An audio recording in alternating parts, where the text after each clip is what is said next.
तर चला मित्रांनो, आज आपण बघूया पी ब्लॉक एलिमेंट्स।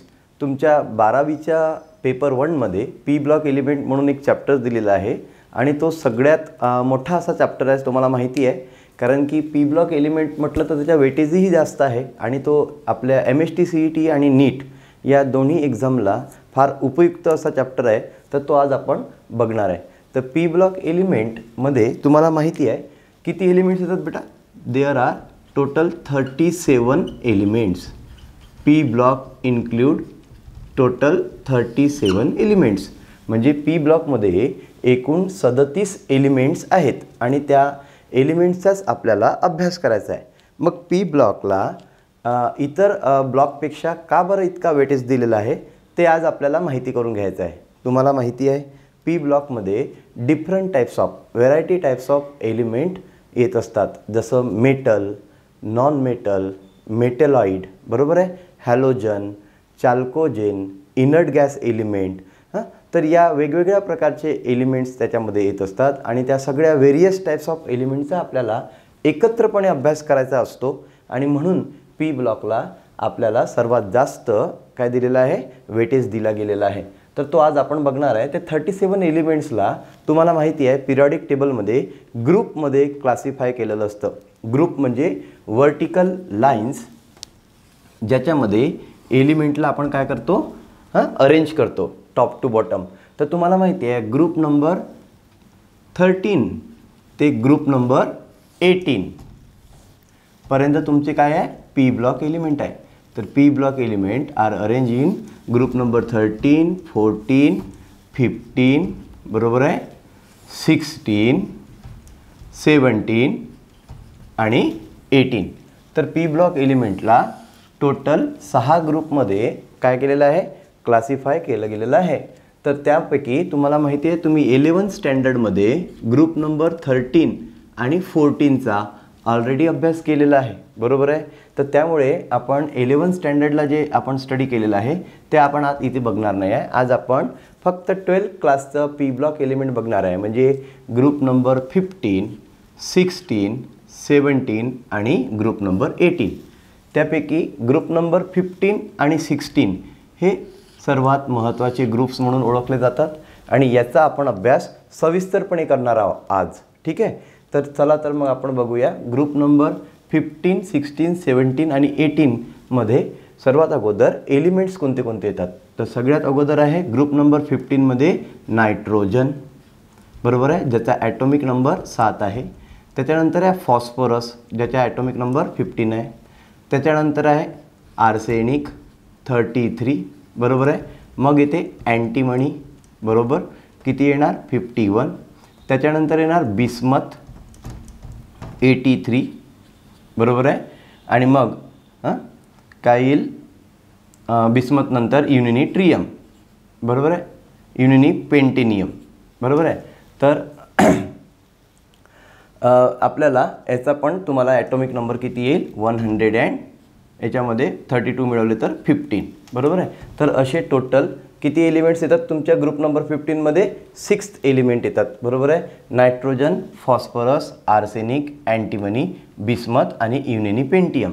तर या एलिमेंटला सर्वात अगोदर आपण लक्षात ठेवायसाठी नेमोनिक्स वापरतो। प्रत्येकाचे नेमोनिक्स वेगवेगळे असतात। तुम्हाला पण एक नेमोनिक्स मी सांगतो, इथे बघा, नागपूर, पटना, आसाम, बरोबर आहे। नागपूर म्हणजे नायट्रोजन, पटना म्हणजे फॉस्फरस, आसाम म्हणजे आर्सेनिक। नागपुर, पटना, आसाम छोड़ दो तो बाकी सब बेईमान, बराबर है। तो बाकी सब बेईमान, ऐसा मौसी ने कहा। अब हम क्या करेंगे, यूनिपेंटियम को अभी IUPAC नाम चेंज कर दिया है, अभी उसको बोलते हैं मॉस्कोवियम। क्या बोलते हैं, मॉस्कोवियम। और अभी उसका एटॉमिक नंबर कितना हो गया, 115, मॉस्कोवियम। तो अभी आपको क्या दिख रहा है, देखिए, nitrogen, phosphorus, arsenic, antimony, bismuth और मॉस्कोवियम, बराबर है। तो there are total 6 element which are include in the group number 15।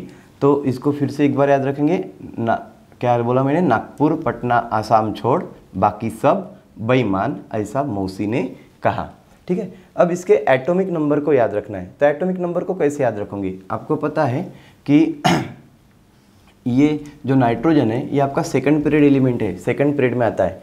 तो सेकंड पीरियड में आपको पता है 8 यानी सेकंड ऑर्बिट में 8 इलेक्ट्रॉन रहते हैं, फर्स्ट ऑर्बिट में 2 और दूसरे ऑर्बिट में 8। तो हम 7 में 8 मिलाएंगे तो कितना हो जाएगा, 7 में जब आप +8 मिलाओगे तो 15 मिलेगा। उसी प्रकार से आप 15 में फिर से अब 18 मिलाओगे तो क्या मिलेगा आपको 33 मिलेगा। उसके बाद आप फिर से इसमें 18 मिलाओगे तो आपको 51 मिलेगा। बाद में आप 32 मिलाओगे, बराबर है, +32 तो आपको 83 मिलेगा। फिर से आप इसमें 32 मिलाओगे +32 तो आपको 115 मिलेगा। इस तरीके से आपको एटॉमिक नंबर भी याद रखना आसान हो जाएगा। आपको पता है ऑर्बिटल्स के अंदर जितने इलेक्ट्रॉन होते हैं उतने इलेक्ट्रॉन आपको फिल करना पड़ता है, बराबर है, इस तरीके से।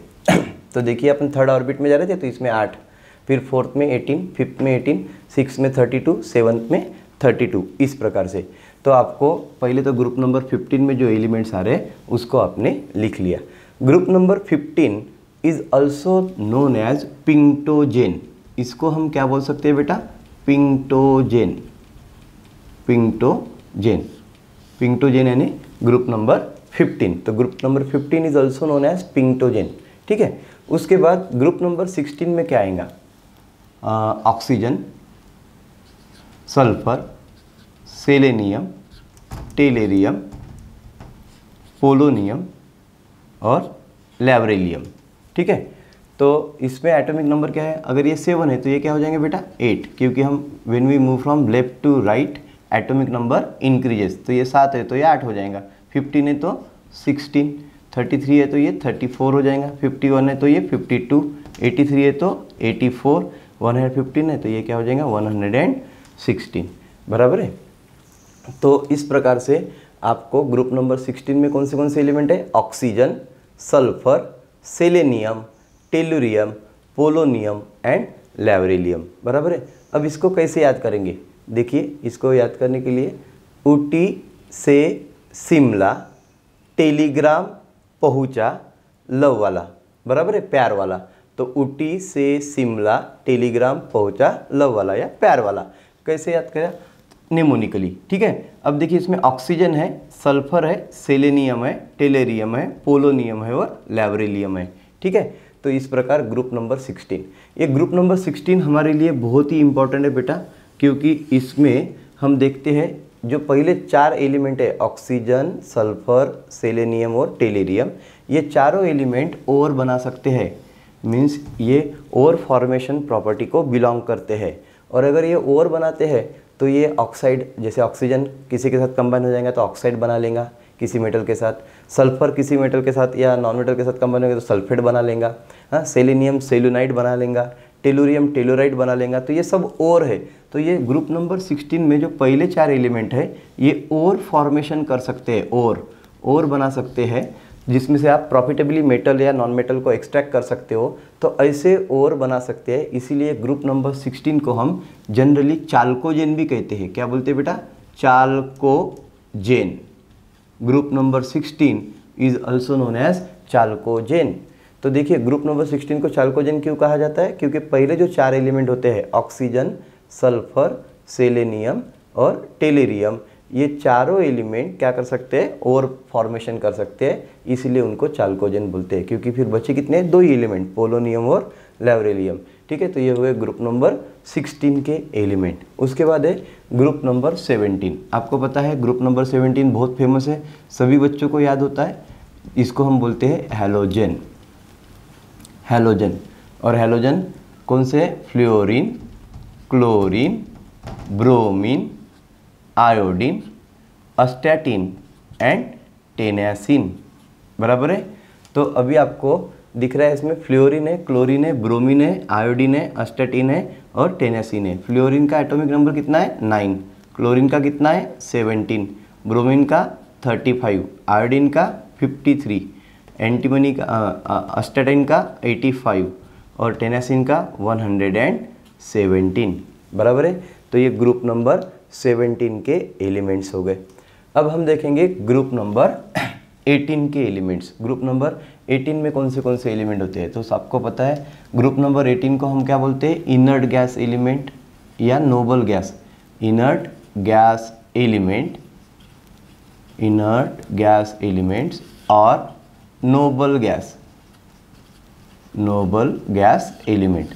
कौन से एलिमेंट होते हैं? इसमें सबसे पहले टॉप पे होता है हीलियम फर्स्ट पीरियड में, उसके बाद neon, argon, krypton, xenon, radon and oganesson. बराबर है।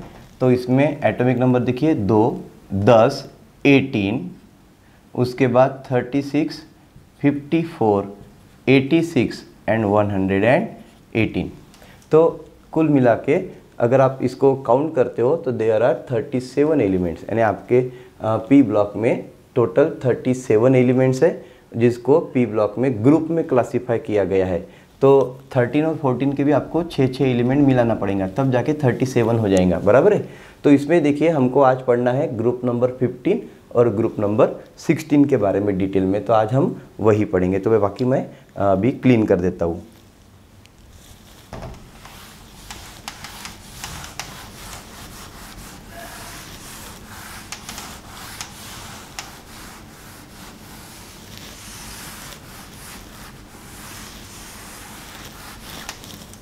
अब देखिए सबसे पहले हम पढ़ेंगे ग्रुप नंबर 15 एलिमेंट्स।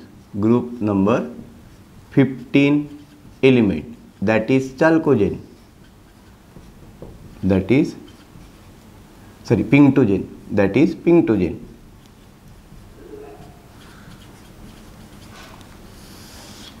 तो ग्रुप नंबर 15 में फिर से बताइए कौन से एलिमेंट आते हैं? नाइट्रोजन आता है, फॉस्फोरस आता है, आर्सेनिक आता है, एंटीमनी आता है, बिस्मथ आता है और मॉस्कोवियम आता है। बराबर है।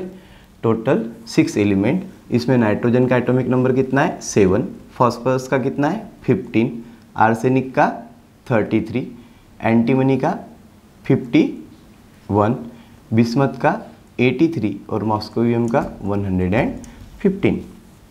अब सबसे पहले बेटा हम देखेंगे इसमें इनका इलेक्ट्रॉनिक कॉन्फ़िगरेशन। तो आपको पता है जो ग्रुप नंबर 15 का इलेक्ट्रॉनिक कॉन्फ़िगरेशन होता है उसमें P में कितने इलेक्ट्रॉन रहेंगे? ऑब्वियसली P में आपके पास 3 इलेक्ट्रॉन रहेंगे। बराबर है। ग्रुप नंबर 15 में तो हर एक इसमें लास्ट में P ऑर्बिटल में 3 इलेक्ट्रॉन रहेंगे। तो देखते हैं नाइट्रोजन का इलेक्ट्रॉनिक कॉन्फ़िगरेशन कैसे आएगा। सबसे पहले आपको पता है 1s2, 2s2 और 2p3, ये नाइट्रोजन का इलेक्ट्रॉनिक कॉन्फ़िगरेशन हो गया। इसको आप इस प्रकार से भी लिख सकते हैं, कैसे? नोबल गैस एलिमेंट का यूज़ करते हुए helium having atomic number 2, 2s2 and 2p3, इसको बोलते हैं हम शॉर्टकट इलेक्ट्रॉनिक कॉन्फ़िगरेशन और with the help of noble gas element.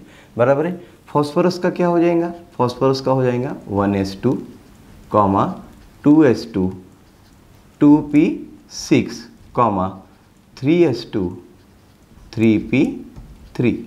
अब टोटल मारिए 2 + 2 4 और 6 10, 10 और 2 12 और 3 15। तो देखिए फॉस्फोरस का एटॉमिक नंबर 15। या फिर आप इसको ऐसा भी लिख सकते हैं neon having atomic number 10, 3s2, 3p3। बराबर है। इस तरीके से आप जब आर्सेनिक का लिखोगे तो क्या हो जाएगा? 1s2, 2s2, 2p6, 3s2, 3p6, 4s2, 3d10, 4p3। बराबर है। तो इस तरीके से या फिर आप इसको नोबल गैस एलिमेंट के थ्रू लिख सकते हो एरेगॉन 18। बराबर है। Argon 18, 3d10, 4s2 and 4p3। बराबर है। तो आर्सेनिक का इलेक्ट्रॉनिक कॉन्फ़िगरेशन कुछ इस प्रकार से हो जाएगा। ठीक है। वैसे ही एंटीमनी का जब आप इलेक्ट्रॉनिक कॉन्फ़िगरेशन करोगे तो देखिए अभी एटॉमिक नंबर बढ़ रहे हैं तो इलेक्ट्रॉनिक कॉन्फ़िगरेशन आप SPDF में लिख पाना थोड़ा डिफ़िकल्ट हो जाता है। तो आप उसको शॉर्टकट में with the help of noble gas element लिख सकते हैं। तो इसके लिए हमको नोबल गैस एलिमेंट कौन सा लेना पड़ेगा, क्रिप्टॉन हैविंग एटॉमिक नंबर 36। उसके बाद क्या आएगा 4d 5s और 5p। तो 4d में 10 इलेक्ट्रॉन चले जाएंगे, s में 2 और p में बचे हुए 3, बराबर है। तो आप टोटल मारोगे तो देखिए 36 प्लस 2 46 प्लस 2 48, 48 प्लस 3 51। तो आपको एंटीमनी का इलेक्ट्रॉनिक कॉन्फ़िगरेशन मिल जाएगा। उसके बाद बिस्मथ में देखिए, बिस्मथ का पास वाला नोबल गैस एलिमेंट कौन सा रहेगा, जिनॉन, जिसका एटॉमिक नंबर कितना है 54। उसके बाद क्या आएगा यहाँ पे 5d। तो 5d के पहले 4f भी तो आता है, बराबर है। तो 4f में 14, उसके बाद 5d 10, उसके बाद 6s2 और 6p3। ये आपके बिस्मथ का क्या हो जाएगा, इलेक्ट्रॉनिक कॉन्फ़िगरेशन। देखिए इलेक्ट्रॉनिक कॉन्फ़िगरेशन हम इसलिए पढ़ रहे हैं क्योंकि बहुत सारी प्रॉपर्टीज़ या बहुत सारी केमिकल रिएक्टिविटीज़ उसके इलेक्ट्रॉनिक कॉन्फ़िगरेशन से ही हम एक्सप्लेन कर सकते हैं। हाँ, तो हम इसीलिए इलेक्ट्रॉनिक कॉन्फ़िगरेशन सबसे पहले पढ़ रहे हैं। इसमें देखिए बिस्मथ एटॉमिक नंबर 83 है, तो इसमें जेनॉन का एटॉमिक नंबर 54 हो गया, ये उसका नियरेस्ट नोबल गैस एलिमेंट है। उसके बाद देखिए 4f में 14 चले गए, 5d में 10, 6s में 2 और 6p में 3। अब देखिए 54 प्लस 14 कितने हो गए 68, 70, 80 प्लस 3 83, बराबर है। तो बिस्मथ का एटॉमिक नंबर 83 हो गया और ये उसका राइट इलेक्ट्रॉनिक कॉन्फ़िगरेशन है। उसके बाद मॉस्कोवियम लास्ट वाला एलिमेंट है, इसके पास का जो नोबल गैस एलिमेंट है वो है रेडॉन हैविंग एटॉमिक नंबर 86, बराबर है। तो रेडॉन का एटॉमिक नंबर 86 है। अब देखिए 4f है तो यहाँ पे क्या आएगा 5f, 5d है तो यहाँ पे क्या आएगा 6d, 6s है तो यहाँ पे क्या आएगा 7s और यहाँ पे 6p है तो यहाँ पे क्या आएगा 7p, बराबर है। तो यहाँ पे आप 14 दोगे, यहाँ पे 10, यहाँ पे 2 और यहाँ पे 3। तो इस तरीके से आप देखोगे कि मॉस्कोवियम का भी इलेक्ट्रॉनिक कॉन्फ़िगरेशन आपके पास आ गया। अब तो इसका जनरल इलेक्ट्रॉनिक कॉन्फ़िगरेशन अगर आपको किसी ने पूछा कि ग्रुप नंबर 15 का जनरल इलेक्ट्रॉनिक कॉन्फ़िगरेशन क्या है, तो आपको पता है नोबल गैस एलिमेंट और उसके बाद NS2 NP3, ऐसा आप बोल सकते हो। कहाँ तक, जहाँ तक d ऑर्बिटल इंट्रोड्यूस नहीं होती। जैसे आपको पता है नाइट्रोजन और फॉस्फोरस के लिए आप ऐसा लिख सकते हो, ठीक है। और जहाँ पे d and f orbital introduce होती है, d और f ऑर्बिटल जहाँ पे इंट्रोड्यूस हो रही है, उसके लिए आपको क्या करना पड़ेगा, नोबल गैस एलिमेंट, मैं ये square bracket Nobel gas element के लिए दिखा रहा हूँ, नोबल गैस एलिमेंट। उसके बाद आपको क्या लिखना पड़ेगा n-2f, फिर n-1d, फिर ns और बाद में np। तो आप देखोगे यहाँ पे n-2f में आपको 14 इलेक्ट्रॉन देना ही है, n-1d में आपको 10 देना ही है, ns में 2 और np में 3, बराबर है। तो आपको ये इलेक्ट्रॉनिक कॉन्फ़िगरेशन जहाँ पे d ऑर्बिटल इंट्रोड्यूस हुई है, जिसका मतलब है ये वाला एग्जाम्पल या फिर ये वाला एग्जाम्पल, ठीक है, या फिर ये सभी एग्जाम्पल जिसमें d इंट्रोड्यूस हुआ है उसमें d लिखना, जिसमें f भी इंट्रोड्यूस हुआ है d के साथ तो उसमें f ऑर्बिटल में भी इलेक्ट्रॉन जाएंगे। अगर यहाँ पे f में इलेक्ट्रॉन नहीं जा रहे तो आप नहीं दोगे। तो इस प्रकार से आपको इलेक्ट्रॉनिक कॉन्फ़िगरेशन सबसे पहले मैंने आपको ग्रुप नंबर 15 का पढ़ाया। अभी हम एक एक करके देखते हैं कि इसके नेचर क्या है। नाइट्रोजन, सबसे पहले हम एटॉमिक जो नंबर 7 दिया है नाइट्रोजन, उसके बारे में थोड़ा सा डिटेल में देखेंगे। ग्रुप नंबर 15 में नाइट्रोजन के बारे में अभी हम पढ़ने जा रहे हैं।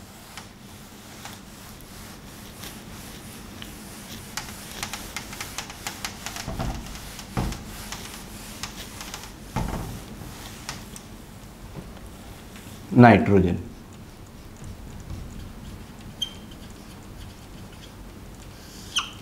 सिंबल क्या है नाइट्रोजन का N और एटॉमिक नंबर कितना है 7। आपको पता है नाइट्रोजन क्या है, नॉन मेटल है, गैस है, बराबर है।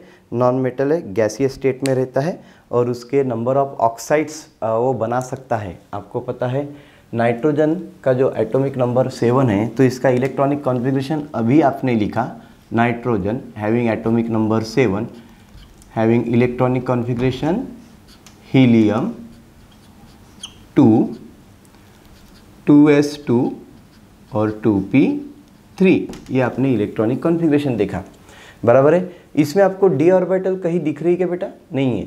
इसका मतलब है यहाँ पे अब्सेंस ऑफ d ऑर्बिटल है, बराबर है। तो अगर नाइट्रोजन के पास d ऑर्बिटल नहीं है, इसका मतलब है यहाँ पे जितने भी इलेक्ट्रॉन जा रहे हैं वो p ऑर्बिटल में जा रहे हैं, क्योंकि नाइट्रोजन क्या है?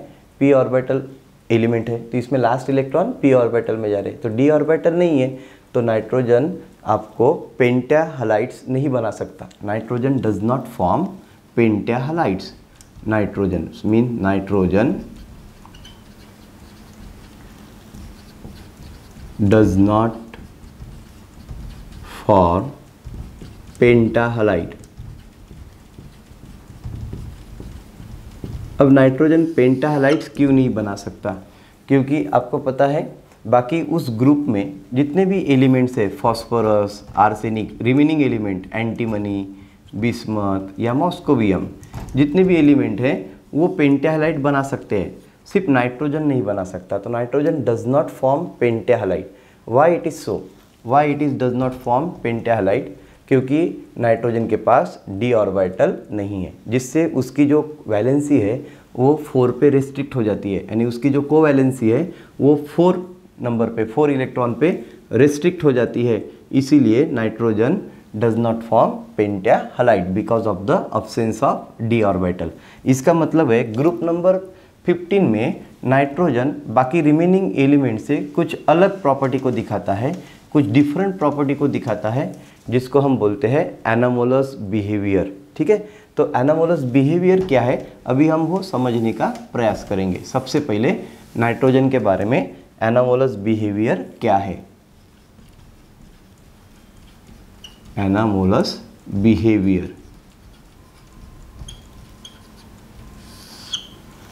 थोड़ा बहुत एनामोलस बिहेवियर के बारे में आपको मैं बताता हूँ, आप सभी परिचित हो एनामोलस बिहेवियर से। आपको पता है एनामोलस बिहेवियर ऑफ वाटर, बराबर है। आप देखते हो, आप जब फ्रीजर में बॉटल रखते हो पानी की, तो जब आप पानी पूरा भर के रखते हो बॉटल में, तो कुछ देर के बाद क्या हो जाती है, पानी बर्फ़ में कन्वर्ट हो जाता है, आइस में कन्वर्ट हो जाता है, बराबर है। पर वही बॉटल को अगर हम 4-5 दिनों तक रखते हैं तो बॉटल क्या हो जाएंगी, बिस्लरी की फूट जाएंगी।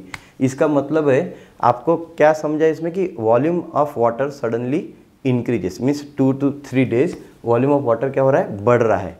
तो ऐसा क्यों होता है?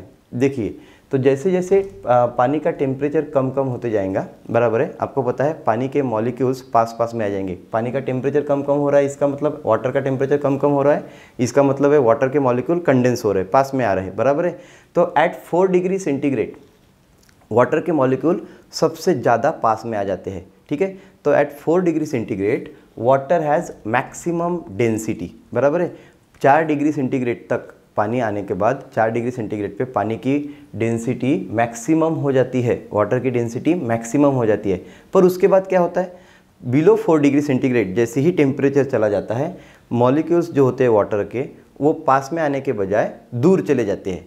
इसका मतलब है जो ट्रेंड चला आ रहा है उसको अपोज करते हैं, बराबर है। तो that is nothing but the anomalous behaviour, यानी कुछ हट के कुछ डिफरेंट बिहेवियर को दिखाना। तो below 4 degree centigrade water shows anomalous behaviour, बराबर है। तो बिलो 4 डिग्री सेंटीग्रेड के नीचे पानी एनामोलस बिहेवियर दिखाता है, कुछ डिफरेंट प्रॉपर्टी दिखाता है, जो वो पहले की प्रॉपर्टी को फॉलो न करते हुए कुछ और प्रॉपर्टी दिखाता है, उसको हम बोलते हैं एनामोलस बिहेवियर। तो उसी प्रकार से हम देखते हैं ग्रुप नंबर 15 में नाइट्रोजन बाकी रिमेनिंग एलिमेंट से कुछ हटके प्रॉपर्टी दिखाता है।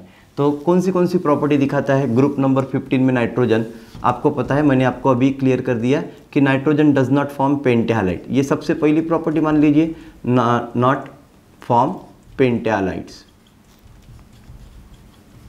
पेंटाहालाइड्स। तो ये पेंटाहालाइड्स नहीं बना सकता। उसके बाद नाइट्रोजन क्या नहीं कर सकता, नाइट्रोजन गैस है, बाकी सब सॉलिड्स वगैरह है, तो nitrogen is a gaseous an state. Nitrogen is a gaseous in gaseous in state. बाकी सब सेमी सॉलिड है, तो nitrogen only in gaseous state. Nitrogen diatomic form में रहता है, आपको पता है N2 के फॉर्म में डायनाइट्रोजन नाइट्रोजन डायटोमिक फॉर्म में रहता है। बाकी सब उस ग्रुप के जितने भी एलिमेंट्स है वो टेट्रा एटोमिक फॉर्म में रहते हैं। जैसे कि फॉस्फोरस टेट्रा एटोमिक फॉर्म में रहता है, P4 फॉर्म में रहता है, आर्सेनिक टेट्रा एटोमिक फॉर्म में रहता है, ओनली नाइट्रोजन डायटोमिक फॉर्म में रहता है, बराबर है। उसके बाद नाइट्रोजन जब हाइड्रोजन के साथ हाइड्राइड बनाता है तो नाइट्रोजन का जो हाइड्राइड है अमोनिया, ये मोर बेसिक इन नेचर होता है, मोर बेसिक इन नेचर होता है। बाकी उस ग्रुप के जितने भी हाइड्राइड बनते हैं जैसे फॉस्फिन वगैरह है ना, तो ये लेस बेसिक इन नेचर होते हैं, ठीक है। इसका मतलब है नाइट्रोजन का जो हाइड्राइड है वो सबसे ज़्यादा बेसिक इन नेचर होता है, उस ग्रुप में सबसे ज़्यादा बेसिक इन नेचर होता है नाइट्रोजन का हाइड्राइड, इसीलिए ये क्या करता है, एनामोलस बिहेवियर दिखाता है, ठीक है। तो बेसिसिटी के अकॉर्डिंग हाइड्राइड के हम बोल सकते हैं कि नाइट्रोजन एनामोलस बिहेवियर दिखाता है ग्रुप नंबर 15 में। उसी प्रकार से और कुछ फैक्टर्स मैं आपके साथ एक्सप्लेन करना चाहता हूँ कि why nitrogen shows anomalous behaviour. सबसे पहले जैसे जैसे बेटा आप ग्रुप नंबर 15 में नीचे नीचे जाओगे, बिलो जाओगे, तो आपको कैसे दिख रहा है कि एटॉमिक नंबर धीरे धीरे बढ़ रहा है, बराबर है। नाइट्रोजन का 7 है, फॉस्फोरस का 15 है, आर्सेनिक का 33 है, एंटीमनी का 51 है, बिस्मथ का 83 है ना, मॉस्कोवियम का 115 है। तो एटॉमिक नंबर बढ़ रहा है, इसका मतलब क्या हो रहा है, और आप जैसे जैसे एटॉमिक नंबर बढ़ रहा है आप टॉप टू बॉटम जा रहे हो, पीरियड नंबर भी बढ़ रहा है, बराबर है। तो ये 4th पीरियड, 5th पीरियड, बराबर है, 5th पीरियड, 6th पीरियड और 7th पीरियड। तो इसका मतलब है पीरियड नंबर भी बढ़ रहा है, एटॉमिक नंबर भी बढ़ रहा है। तो इसका मतलब है नई नई शेल इंट्रोड्यूस हो रही है, तो इसका मतलब है क्या हो रहा है, एटम का साइज भी बढ़ रहा है, बराबर है। तो एटम का साइज बढ़ रहा है, इसका मतलब है सबसे छोटा एटम कौन सा रहेगा, नाइट्रोजन का, और सबसे बड़ा एटम कौन सा रहेगा, मॉस्कोवियम का। तो देखिए nitrogen has small atomic radius, nitrogen की एटॉमिक रेडियस कैसी रहती है, स्मॉल एटॉमिक रेडियस, नाइट्रोजन की एटॉमिक रेडियस छोटी होती है, बराबर है। उसके बाद नाइट्रोजन के पास हाईएस्ट इलेक्ट्रोनेगेटिविटी होती है जो बाकी ग्रुप मेंबर के पास नहीं होती। तो nitrogen have high electronegativity, high electronegativity, nitrogen have high electronegativity, small atomic radius, बराबर है। मीनिंग इसका मतलब है बाकी सभी ग्रुप एलिमेंट से नाइट्रोजन की एटॉमिक रेडियस छोटी रहेंगी, बाकी सभी ग्रुप एलिमेंट से नाइट्रोजन के इलेक्ट्रोनेगेटिविटी सबसे ज़्यादा रहेंगी। अब what is mean by electronegativity, ये अभी हम थोड़ी देर बाद समझ लेंगे, ठीक है। तो पहले हम समझ लेते हैं कि नाइट्रोजन कौन से एनामोलस बिहेवियर दिखाता है। सबसे पहले तो वो पेंटाहाइड नहीं बना सकता, वो गैसीय स्टेट में रहता है, बराबर है। वो उनकी स्मॉल एटॉमिक रेडियस रहती है बाकी सब ग्रुप एलिमेंट से। उसके बाद nitrogen have high electronegativity, also nitrogen have high ionisation potential, ionisation energy. Nitrogen की आयनाइजेशन एनर्जी भी कैसी होती है, ज़्यादा होती है, और नाइट्रोजन के पास डी ऑर्बिटल नहीं रहती। तो nitrogen does not have D orbital, nitrogen does not have D orbital, और नाइट्रोजन के पास डी ऑर्बिटल भी नहीं रहती। इसका मतलब है अभी आपको दिख रहा है कि ऐसे कुछ फैक्टर्स हैं जिसके द्वारा नाइट्रोजन एनामोलस बिहेवियर आपको दिखा सकता है। तो वो कौन से फैक्टर्स है, means which factors causes nitrogen exhibit anomalous behavior. So that much factors, because number 1 nitrogen have small atomic radius, number 2 nitrogen have high electronegativity, number 3 nitrogen have high ionization potential, also nitrogen does not have d orbital. These 4 factor exhibit nitrogen's anomalous behavior in group number 15, और यही उसके anomalous behaviour में आने वाले भी factor है, क्योंकि ये सब बाकी एलिमेंट के पास क्या कम या ज़्यादा होते हैं। जैसे कि स्मॉल एटॉमिक रेडियस सिर्फ नाइट्रोजन का है इस ग्रुप में, सबसे छोटा अगर रेडियस होगा तो नाइट्रोजन का है। उसके बाद हाई इलेक्ट्रोनेगेटिविटी अगर इस ग्रुप में किसी के पास होंगी तो वो नाइट्रोजन के पास है। इस ग्रुप में अगर हाई आयनाइजेशन पोटेंशियल किसी के पास होगा तो वो नाइट्रोजन के पास है, और नाइट्रोजन के पास डी ऑर्बिटल नहीं है, बाकी सभी के पास डी ऑर्बिटल है। हमने वो इलेक्ट्रॉनिक कन्फिग्रेशन जब किए थे तब आपको दिखाई भी दिया था। तो इस प्रकार से हम देख सकते हैं कि नाइट्रोजन ये 4 फैक्टर के कारण एनामोलस बिहेवियर दिखाता है। इसके अलावा भी नाइट्रोजन बहुत सारी इसमें एनामोलस बिहेवियर दिखाता है, जैसे कि नाइट्रोजन जो होता है वो पी पाई मल्टीपल बॉन्डिंग दिखा सकता है। बाकी जितने भी एलिमेंट होते हैं ग्रुप नंबर 15 के वो डी पाई पी पाई मल्टीपल बॉन्डिंग दिखाते हैं। तो नाइट्रोजन सिर्फ पी पाई मल्टीपल बॉन्ड दिखाता है। ठीक है, तो इस तरीके से नाइट्रोजन के एनामोलस बिहेवियर आपको ग्रुप नंबर 15 में स्टडी करने को